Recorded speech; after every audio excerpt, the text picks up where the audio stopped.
1977, paramedics were dispatched to Graceland.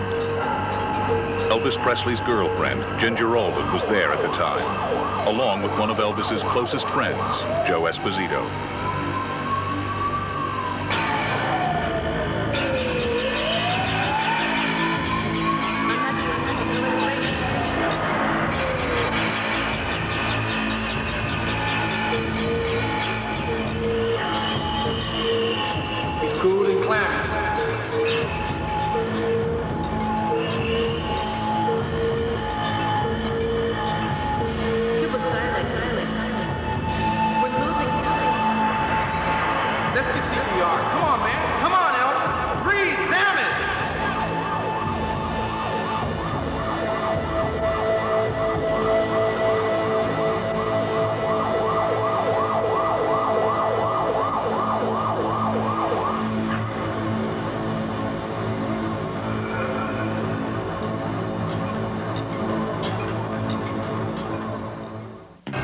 Elvis Presley was a legend, beloved by millions, but the circumstances surrounding his death have been shrouded in mystery.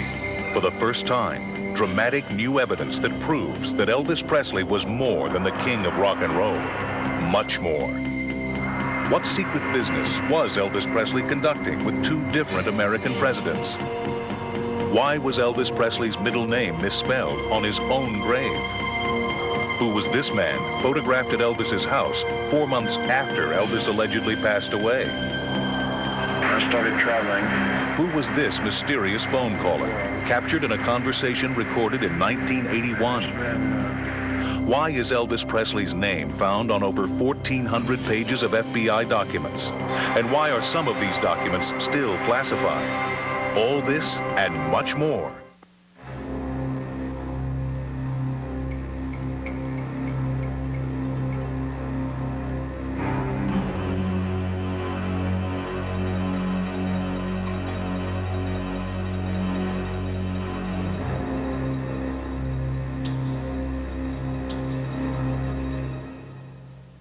From the Imperial Palace Hotel and Casino and the Legends in Concert showroom in Las Vegas, in a television exclusive, the real story behind the event that shocked the world, the Elvis Files.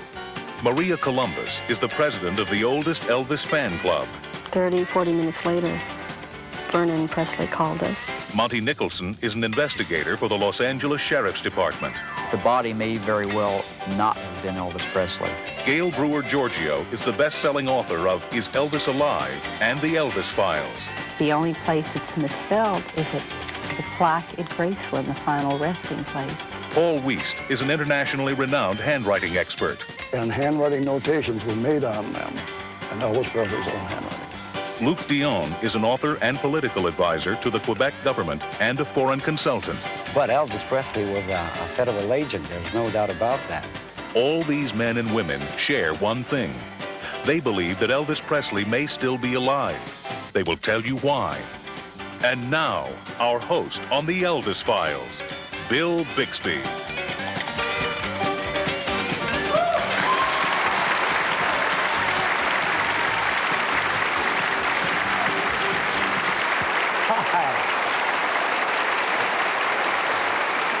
Thank you. Thank you very much, ladies and gentlemen.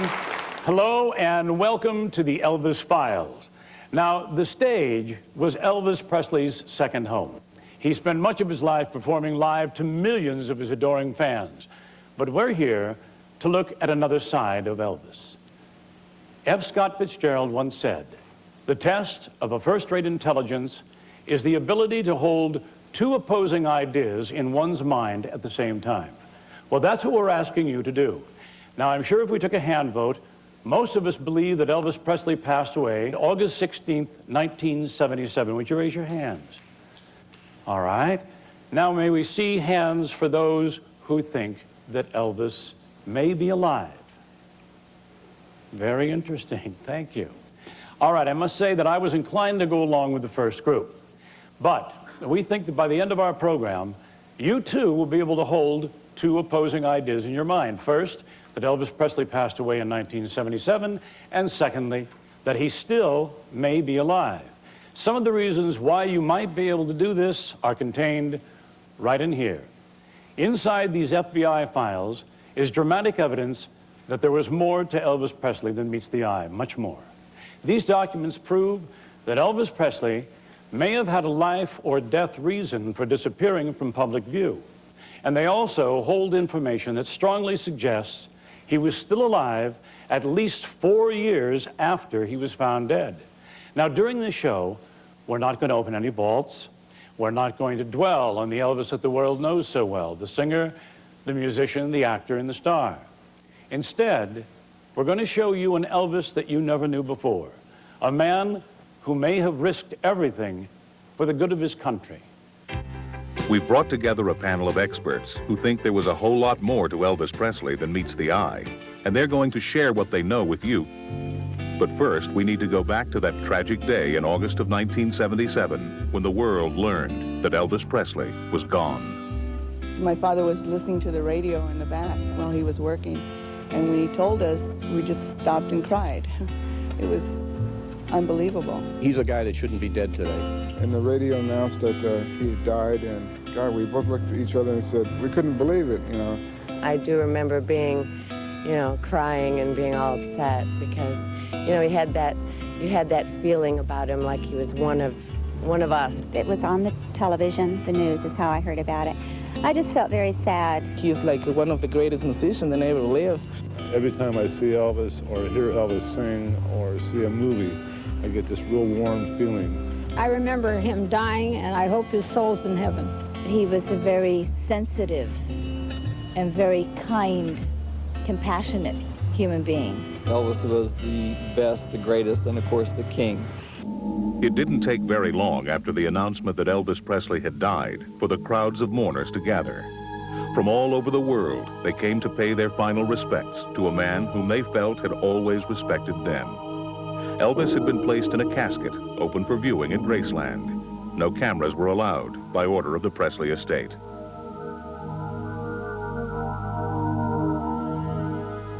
Silently, mourners passed by to say their final farewells. Elvis's cousin, Gene Smith, felt he had to personally say goodbye to the man he had loved so much. When we viewed the body for the last time, I stood there quite a while looking at his hands. And, of course, he was always breaking bricks with his hands. He had calluses on the bottom of his hand and big old rough-looking knuckles. His nose looked kind of puggy looking, and his right sideburn was sticking out, straight out looked about an inch. And his hairline looked as if it had been a hairpiece, something glued on somewhere. It just didn't look right.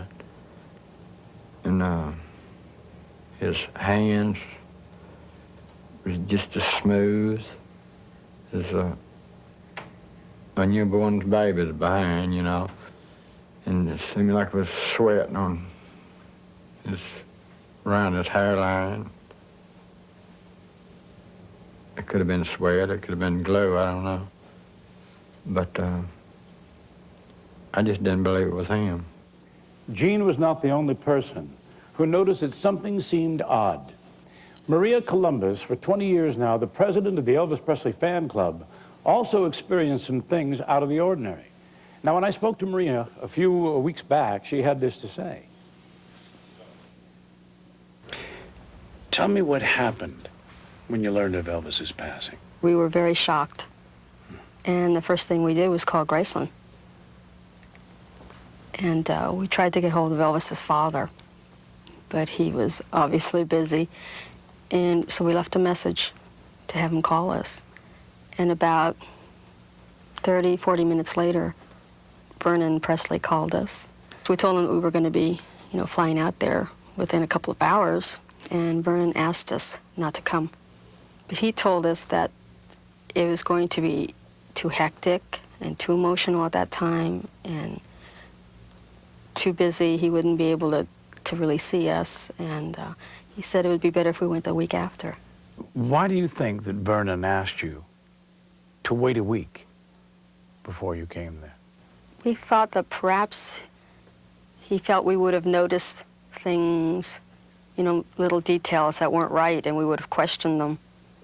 And maybe it would have caused an embarrassing moment for the family. When you got there a week later, what was the atmosphere? It was a very carnival atmosphere. We went over to the cemetery. Elvis was in a mausoleum. And there were people selling Cokes and popcorn. And there were people posing with the guards, because they had guards in front of the mausoleum door. We felt nothing of Elvis. And that was carried over a few months later when we got a hold of the inventory of Elvis's estate. Mm-hmm. It's about 84 pages long. And it felt wrong. There were so many things missing that should have been on there. I mean, personal items that you were aware of? Right. Elvis's diaries were not listed, his journals. Mm-hmm. There was even a plane missing. He was listed as having 6 or 7 pieces of jewelry, and you know, I'm sure you know Elvis had more jewelry than that. Oh, yeah. No photographs of his mother listed. None of his daughter. But he had quite a number of photographs of his mother, if I remember correctly. Right. But if it wasn't Elvis Presley in the coffin, then who was it? Someone who might have that answer is Gail Brewer Giorgio. Gail is the author of the best-selling books, The Elvis Files and Is Elvis Alive? Now, here's what she had to say when we spoke last week. Let me ask you a question with regard to your book, The Elvis Files. It's significant to you that the name Aaron was misspelled. Why is that so significant? Elvis was born an identical twin. His twin brother, Jesse Garon, died at birth. With great thought and deliberation, Elvis's parents named him Elvis, A-R-O-N, so that whenever Elvis saw the name of Jesse Garon, he'd always know that Aaron was a part of Garon. So emphatic were his parents to have A-R-O-N spelled with a single A, that when the doctor mistakenly filled out the first birth certificate with 2 A's, this was on January 10th, 1935, they insisted a new one be written, which was dated January 12th, 1935, this new one with the single A spelling. From the time Elvis was able to sign his name, it was Elvis, A-R-O-N. Elvis himself told many people he spelled his middle name with a single A. Biographers and researchers attest to this spelling. Even the Tennessee Historical Commission reports it's A-R-O-N, not A-A-R-O-N. All legal documents show it as A-R-O-N. Yet on Elvis's grave, it is misspelled. It reads Elvis, A-A-R-O-N, Presley. Why? As you know, Elvis was steeped heavily in numerology, that by adding another A to his name, he changed the vibrations of his letters, and he would have been a higher spiritual number. He would have gone up to a 9. Ladies and gentlemen, Gail Brewer Giorgio.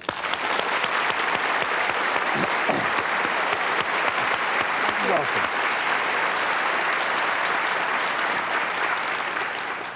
All right, I must ask, Gail, isn't it possible that in the haste of putting Elvis to rest, some innocent mistakes were made? Well, I think the key word, Bill, is haste. Why the haste in having such a grand funeral? Why the misspelling of a name on a grave? Why the moving of the grave? That doesn't make sense, and I believe that a lot of these so-called mistakes are clues. I'd like to introduce you to Monty Nicholson, an investigator with the Los Angeles Sheriff's Department and author of the Presley Arrangement. Monty Nicholson. Welcome, Monty. Hi, Monty. First question, Monty, do you think there's a remote possibility that Elvis could still be alive? Based on what I've seen so far, I think the possibility is very real. All right. Now, Monty, you're a member in good standing with the law enforcement community, so aren't you a little concerned about what your colleagues might say? Well, of course, I do take some teasing from my peers, but they know that this is something I do outside my career of law enforcement. I just try to do things thorough enough to dispel any real criticism. All right. When I visited with you some weeks ago, we discussed your views on the discrepancies surrounding Elvis's death.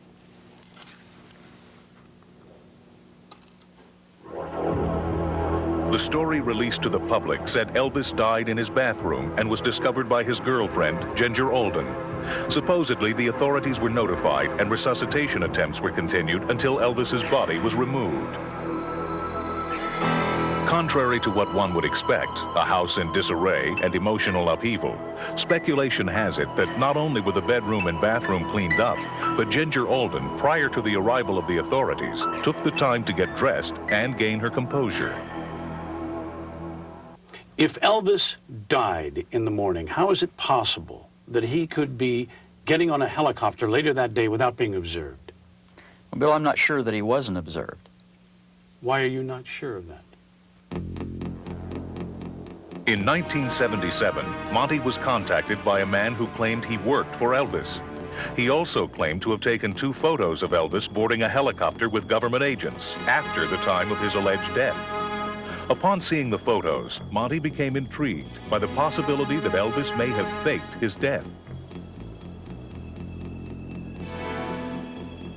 He contacted the man with the photos.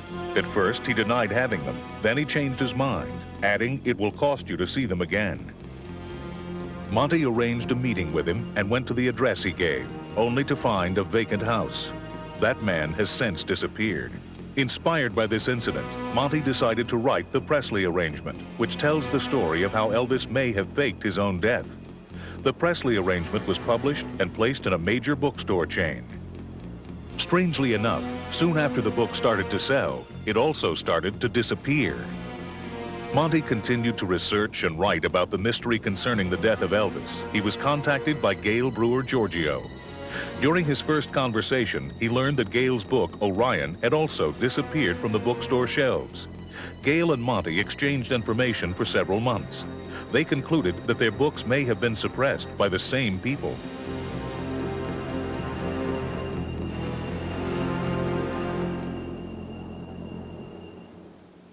I don't mean to be callous when I say this, but isn't it possible that the book just didn't sell? Of course, and it's always possible any book wouldn't sell. I called my publicist and I asked him about this problem. I said, you know, I have friends that are going into the bookstores and asking for my book and they're being told that they can't even order it. Yet you tell me it's still in the catalog of books in print. He said in 35 years in the publishing business, he'd never heard of such a thing. There were other discrepancies surrounding Elvis's death. First, in March of 1977, before Elvis died, 2 life insurance policies were cashed in. A secret personal checking account was emptied out shortly before Elvis Presley died. The amount? Close to $1 million. And perhaps most odd, some claim that the signature on Elvis's death certificate matches Elvis's own handwriting. We asked handwriting analyst Paul Wiest to look at these signatures, and here were his thoughts. I was asked by Gail Giorgio to examine some handwriting of Elvis Presley. She supplied me with a copy of a letter written to President Nixon in 1970 and the death certificate or medical examiner's report at the time of his reported death. I examined these 2 documents and compared them by measuring the slant of the handwriting, the spacing between the letters, spacing between the words, the size of the letters, and the individual letter formations. I also made transparent photocopies where I could lay one photocopy, a transparent copy on top of another one for close comparison. I examined these under transmitted light with a light table. The result of my examination was that I found that the slant matched on both documents, that the size of the letters was the same, the spacing between the letters was the same, and many of the individual letter forms were the same. My conclusions after this exhaustive examination was, in my professional opinion as a document examiner, that the same person who wrote the letter to President Nixon also wrote the Elvis Presley death certificate or medical examiner's report of Elvis Presley's death. So far, we have addressed the possibility that Elvis might not have passed away when everyone thought he did. Now let's assume for a moment that that's true and that he is alive. It stands to reason that someone, somewhere, would have encountered him. Gail, why don't you tell us how you became involved in this case? Well, I, like the rest of the world, heard the news that Elvis Presley died at the age of 42, and I was shocked. When I heard that Elvis Presley had died, I was amazed. it seemed that almost overnight a very mortal man was deified. My curiosity led me to write the novel Orion, a fictitious story about a singer who was a prisoner of his fame, a man who ended up hoaxing his own death. The book was sold to a major publisher, a sizable advance was received, as well as a promise of extensive promotion. After the book was released, I began receiving calls that the books were rapidly disappearing under very strange circumstances. More than one store reported that men in business suits came in and purchased the books in quantities, and that once they were gone, the stock was never replenished, which is a very strange business practice. My repeated calls to the publisher were ignored, my questions unanswered. Meanwhile, as I was investigating the mysterious disappearance of my book, the media and many of the fan clubs were questioning the death of Elvis Presley. Several fans brought to my attention the fact that Elvis's middle name was misspelled on his grave at Graceland. This and other discrepancies led me to write Is Elvis Alive? I was then contacted by Monty Nicholson, a veteran investigator with the Los Angeles Sheriff's Department, who had written a book called The Presley Arrangement, which focuses on Elvis faking his death. Monty and I compared notes and found that despite never having heard of each other, our information was almost identical. My appearances on radio and television shows led to many phone calls, leads, lots of new information. Now, how many, please, in our audience have been to Graceland? May we see some hands? Ooh, quite a number of you. All right. What would you think if you'd visited Graceland, taken some typical tourist pictures, and then in the privacy of your living room, notice what seemed to be the face of Elvis Presley staring right out at you? I think you get very excited. Well, this is precisely what happened to a man named Mike Joseph on New Year's Eve Day, December 31st, 1977. Now, recently, Mike was interviewed about the events leading up to this amazing picture. Let's watch. It was New Year's Eve, 77, when I took my wife and my son and my nephew down to Graceland. They had just opened up Memory Gardens where Elvis was laid to rest. And we were there for an hour, and we left back for home. Had the pictures developed, and looked at them, put them away. One day after reading a book, I decided to look at my pictures again. I pulled them out, and this time I saw something in one of the pictures that I hadn't seen. My God, I had Elvis Presley sitting in the doorway, looking out at the fans walking past his grave. I've had the negatives examined by Kodak. And Kodak basically says that they are original. They have not been tampered with in any way. They were taken in sequence, uncut by the negatives, being original. They can tell. The emulsion number of the film was manufactured in 77. Each roll of film that is manufactured has a manufacturing date on it in the emulsion number. This is the shot that I took of the people walking and the bathhouse in the distance.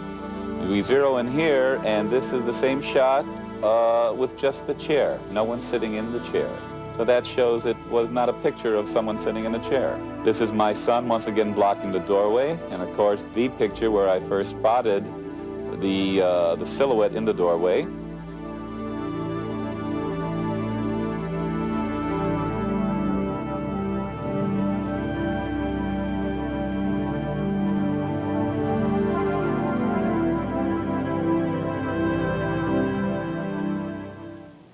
All right.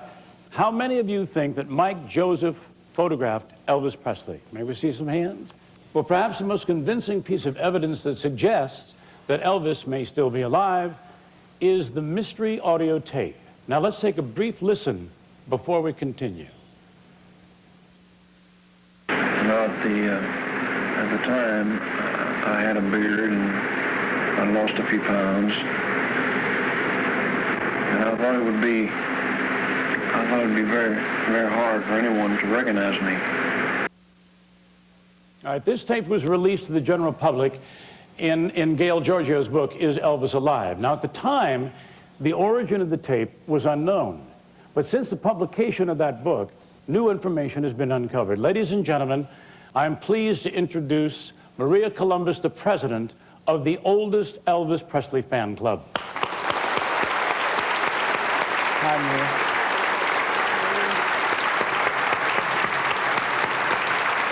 Okay. Now, Maria, will you please tell us about the tape? Okay. I received this tape in 1981 from Steve Chances from Florida. He had written a book called Elvis, Where Are You? Now, on this tape, you only hear Elvis speaking. The person he was speaking to was edited out. Yes, I noticed. I noticed that. Well, part of it was edited out. Why would anyone edit out one of the parts of the conversation? That sounds sort of suspicious to me. Yes, it's suspicious to me, too. The only thing I can think of is that the person did not want to be recognized, but I believe it is Elvis speaking. Curiouser and curiouser. All right, we brought in an audio analyst to find out if the voice on the tape is, in fact, that of Elvis Presley. Have 2 years of sobering Army life changed your mind about rock and roll? Sobering Army life? No, it hasn't. It hasn't changed my mind because I was in tanks for a long time, you see. And they rock and roll quite a bit. I started traveling all over the world. And it's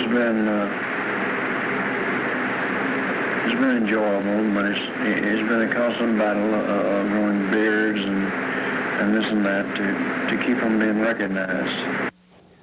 Who was recorded during that 1981 phone conversation? Was it Elvis Presley? One way we can find out is to utilize some tools from law enforcement to electronically contrast and compare the voice of the real Elvis Presley and the voice on the tape. L.H. Williams works with a major police department in Texas and is an expert on audio voice prints, and here is his report. Gail had sent me a copy of a transcript of the tape recording of the unknown person, and this was 4 pages long. In this process, I also requested copies of known tape recordings of Elvis Presley, and I followed the guidelines that were established during the Watergate case for possible authentication of the tape recording. I selected the same words and phrases of the known and the unknown person for comparison purposes. This is the known sample of Elvis Presley stating the word music. This is a sample from the unknown tape recording showing the word music. The formats that were formed fall within the same frequency range through here, which would indicate a match. Basically, the known voice of Elvis Presley compared with the voice on this tape is the same. Now let's assume for a second that this test conclusively proves that Elvis made this recording. Can we be sure that it was made after 1977? We've made a transcription of the recording, and we've marked down specific things that the caller said. If any one of these comments describes events that happened after Elvis's alleged death, then the argument that he might still be alive is stronger. People ask me all the time where I'm living, and naturally I can't say, but it's a good place to hide. And there was an island that I had learned about a long time ago, and I guess I always knew that someday I'd probably have to use it. Anyway, I must have spent a year on the island. I started traveling all over the world, and it's been enjoyable, but it's been a constant battle of growing beards and this and that to keep from being recognized. And I guess about 2 years ago, I went to Europe, which is something I've always wanted to do, something I've wanted to do for a long time. I realized that sooner or later, it's probably going to end. You know, I hate to think that it's going to end, but I know sometime secret has got to be let out. If it hadn't been for getting involved in what I'm involved in now, you know, things as such, maybe it'd been different. Well, I think that last statement speaks for itself. But, Maria, let me ask you about some of the other things that we heard. Prior to his death, had Elvis ever spent a year on an island, any island? No, he didn't. He never spent a year away from the public eye. He was in the public eye all the time. We would have heard about it. All right, when Elvis was 24, we know that he was in the Army and he went to Europe. But did he go to Europe 2 years before that? No, the first time he went to Europe was when he was going to Germany in the Army in 1958. Now, so far, we've introduced you to witnesses who believe that Elvis Presley was not really buried in August of 1977. We've also presented evidence that Elvis Presley has been seen on multiple occasions, and perhaps most importantly, we presented what appears to be physical documentation that Elvis has been photographed and recorded. Now, let's make an assumption for a moment. Elvis Presley staged his own death. Why would a man blessed with wealth, fame, extraordinary talent choose to vanish from the public this way? Just who was Elvis Presley? A rock and roller, movie star, devoted father, world-famous celebrity. There was the public Elvis, and then there was the private Elvis. Two of his favorite hobbies were law enforcement and religious studies. Both of these passions may have inspired the chain of events that took place on August 16th, 1977. Before Elvis Presley wanted to be a singer, he wanted to be in law enforcement. By 1970, Elvis had received many honorary and real law enforcement credentials and was convinced that he had unique services he could offer his country. And being Elvis, he decided to get what he wanted by going straight to the top. In December of 1970, Elvis flew to Washington, D.C., writing a letter en route to then-President Richard Nixon. Dear Mr. President, first, I would like to introduce myself. I am Elvis Presley and admire you and have great respect for your office. I talked to Vice President Agnew in Palm Springs 1 week ago and expressed my concerns for our country. The drug culture, the hippie elements, the SDS, Black Panther, etc., do not consider me as their enemy, or as they call it, the establishment. I call it America. In this letter, Elvis volunteered to become a federal agent, saying his contacts with the youth culture would allow him access into worlds that other undercover agents could only dream of penetrating. After the letter arrived at the White House, some of Nixon's aides debated whether it would be in the president's interest to meet with Presley. Here is the memo that decided the issue. Nixon took the advice and decided to meet with Elvis to give him the credentials he wanted. Elvis got his wish, a presidential appointment as a secret DEA agent. Some feel that Elvis was just playing make-believe, but it has been verified that Elvis allowed an undercover agent to infiltrate his road crew from 1974 to 1976. What was that secret agent investigating? Nobody will say for sure. At this same time, Elvis had become immersed in writings dealing with human spirituality and religion. Perhaps the most widely known entertainer in the world, Elvis was able to keep both of these sides of his personality a secret to the general public. His spiritual side he kept secret because he wanted to. His undercover life he kept secret because he had to. And this brings us to the FBI files. According to the records, there are more than 1,400 pages of files on Elvis Presley. The first stems from a citizen complaint in 1956 reporting Elvis's bad attitude. The last report was made in 1983 and describes the sale of a car that allegedly once belonged to Elvis. But by far the longest and most significant document covers the years 1976 to 1982. Containing over 1,000 pages, it concerns a criminal investigation and a man named Frederick Peter Pro.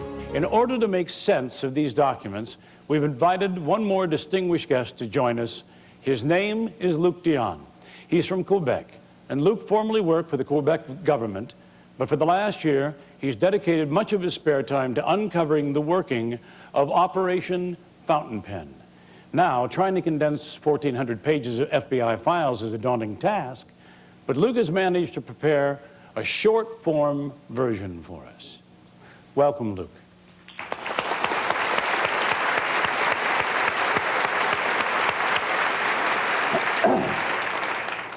All right, Luke, to summarize, what do you think happened to Elvis Presley? Well, I think that Elvis got involved in a very dangerous FBI undercover operation, and in order to protect himself, a member from his family has to arrange his disappearance. All right. Well, let's start at the beginning. What you're about to see has been verified by recently declassified government documents and Luke Dion's own extensive research.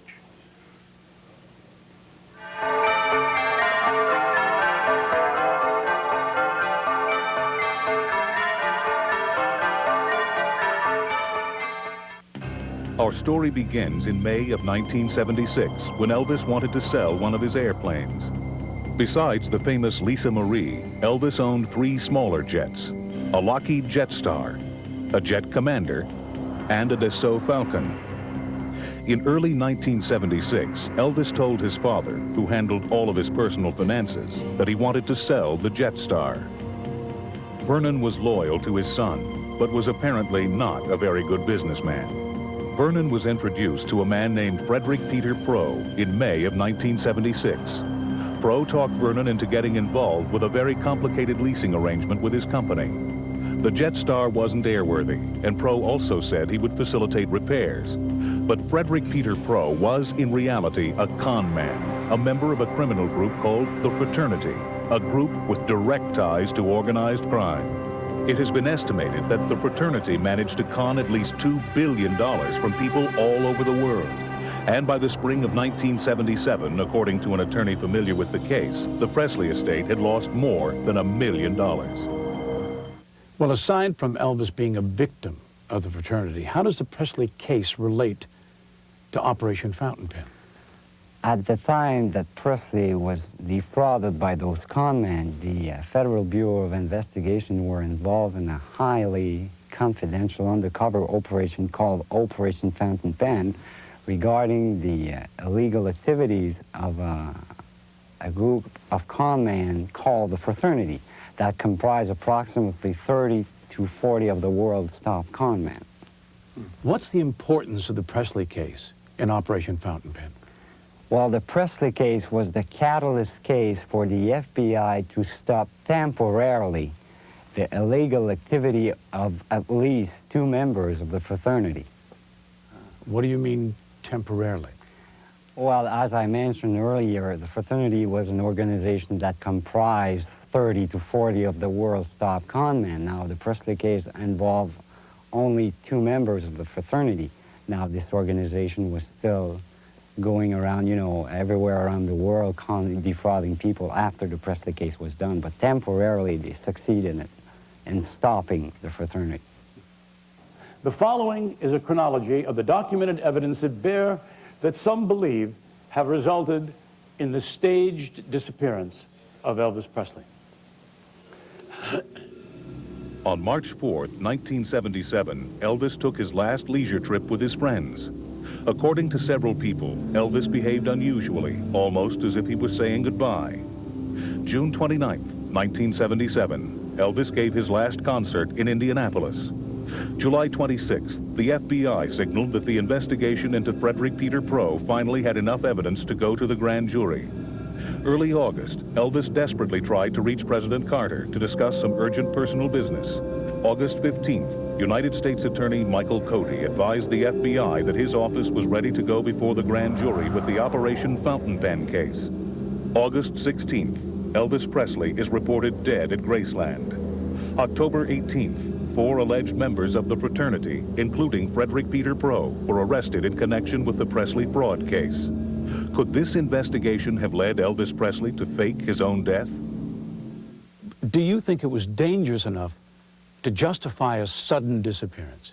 Well, that's the point. If you look at the criminal background of certain individuals who were involved in the Presley case, it would be highly justifiable. Do you think that Elvis was put under the witness protection program? Well, the fact that the two members of the fraternity were involved with Presley in the Jet Star deal were themselves put under the witness security program is something in itself. If it was dangerous enough for the prime suspect to be put under the witness security program, it was surely good enough for Elvis Presley as the main victim to be put under the program. But Elvis Presley was a federal agent. There's no doubt about that. All right, Gail, what do you think of all this? Well, there is no doubt about it. Elvis Presley was a federal agent. His power and clout went to the White House. President Nixon made his appointment. We also know by records that Elvis Presley received a call from President-elect Jimmy Carter at the end of 1976, and President Carter wanted to appoint Elvis to a special commission in the Carter administration. Another call was placed by the FBI between President Carter and Elvis on August 15, 1977. Elvis's name is listed in the Justice Department's Black Book as a federal agent. Plus, there's books at Graceland that seem to be clues. And during Elvis's last concert tour, he made some very strange remarks on stage. It sounded like he was saying goodbye. He would say things like, I am, and I was. And he also said to the audience, he said, I may not look good tonight, but I will look good in my coffin. Well, couldn't all of this simply mean that Elvis planned to take his own life? It was suggested that he was deeply upset over a lot of books that had recently come out. Anyone that knows anything about Elvis Presley knows he was very religious. He's even made statements that suicide was immoral. However, everyone knows how Elvis felt about his 9-year-old daughter, Lisa Marie. That was the longest visit she had at Graceland at that time. She was there. The only other bedroom upstairs at Graceland is Lisa's. Do you really think that Elvis Presley would chance his daughter finding a suicide body? And beyond that, Elvis Presley, on the evening of August 15th and into the early hours of August 16th, made an emergency dental appointment to have some work done. That doesn't sound like a man who was planning to take his life in a few hours. Maybe he was planning death, but not suicide. All right. Let us assume that Elvis did not take his own life. Let us also assume that Elvis did not die of natural causes. Now, do these FBI documents ever mention anything that suggests that Elvis Presley did not die August 17th, 1977? Luke, I put that to you. Well, when you closely examine those documents, we can find numerous notation and correction that has been made in what I believe is Elvis's handwriting. And I think that I'm almost positive that Elvis Presley continued his involvement in Operation Fountain Pen for several years after his alleged death. Okay. Now, we brought these documents to handwriting analyst Paul Wiest. Ladies and gentlemen, Mr. Paul Wiest. Welcome, Paul.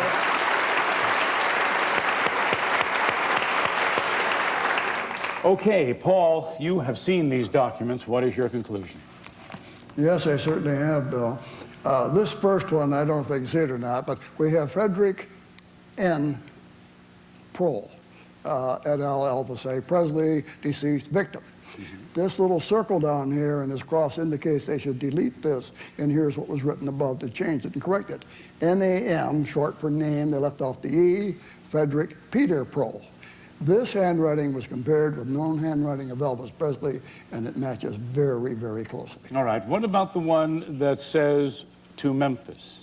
All right, this is the one that says to Memphis here. And down, this is also references Frederick Peter Prohl, Elvis Presley, deceased, victim. And down here on the bottom, we see 0.73 to Memphis, 8/15/78. I have compared this to known handwriting of Elvis Presley's and find that this also matches very, very favorably to the handwriting. Now, to what did you compare all of this writing? I had a great number of samples of his known handwriting. Number one, of course, was the Nixon letter, the letter that he wrote in 1970 to President Nixon. I had several canceled checks written by Elvis Presley. I had a Christmas gift list. I had a letter to some other friends. restaurant check that he had signed, and numerous other pieces. So, several documents. Several documents. Enough material, surely, to all compare. authenticated as known handwriting. All right, now what about the issue that Elvis Presley signed his own death certificate? Well, let me hand this back to you, Bill. Number one, that's a misnomer. This is the death certificate. When we say Elvis Presley signed his own death certificate, it's not the death certificate, it is a medical examiner's report, as you can see. Yes. He didn't sign it. This was signed by the medical examiner down here. All right. But the name right on here, the street address is 3764 Elvis Presley Boulevard. That, I believe, is in Elvis Presley's own handwriting. Also over here under occupation entertainer. They both match up very closely to known handwriting. All of it was, in your professional opinion, Elvis Presley's handwriting? Yes, it was. Okay.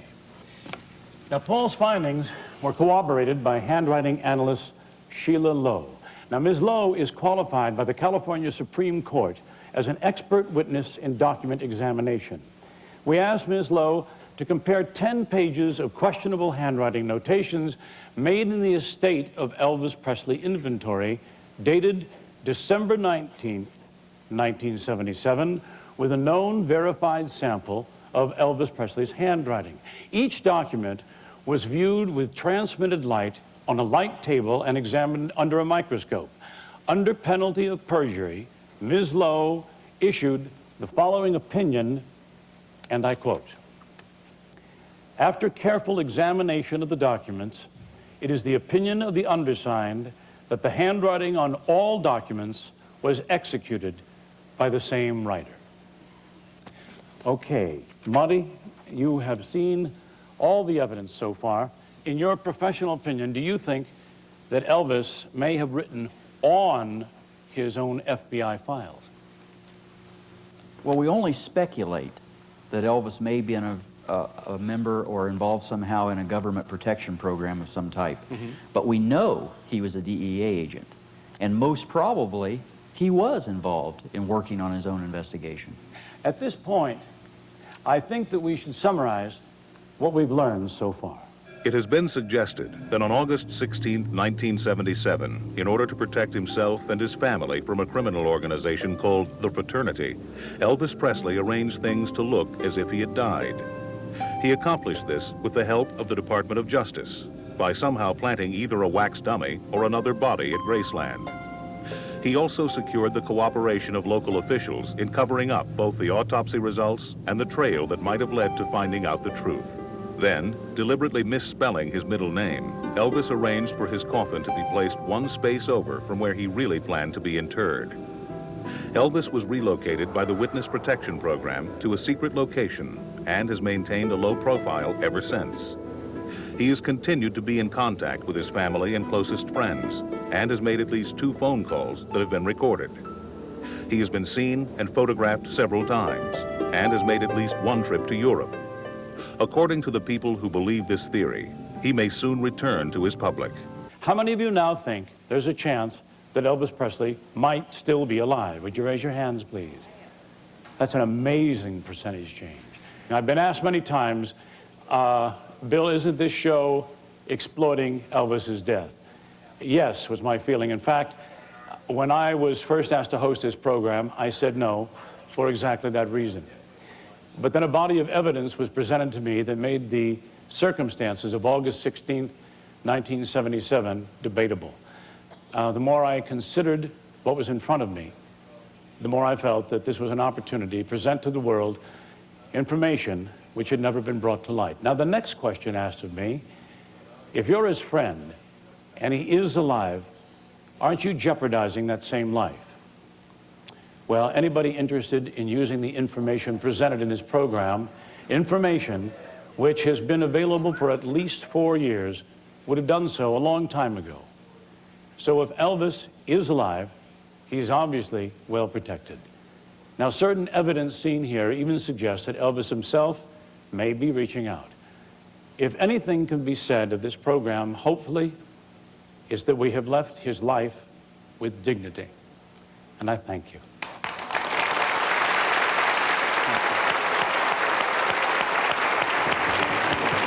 Thank you, Luke.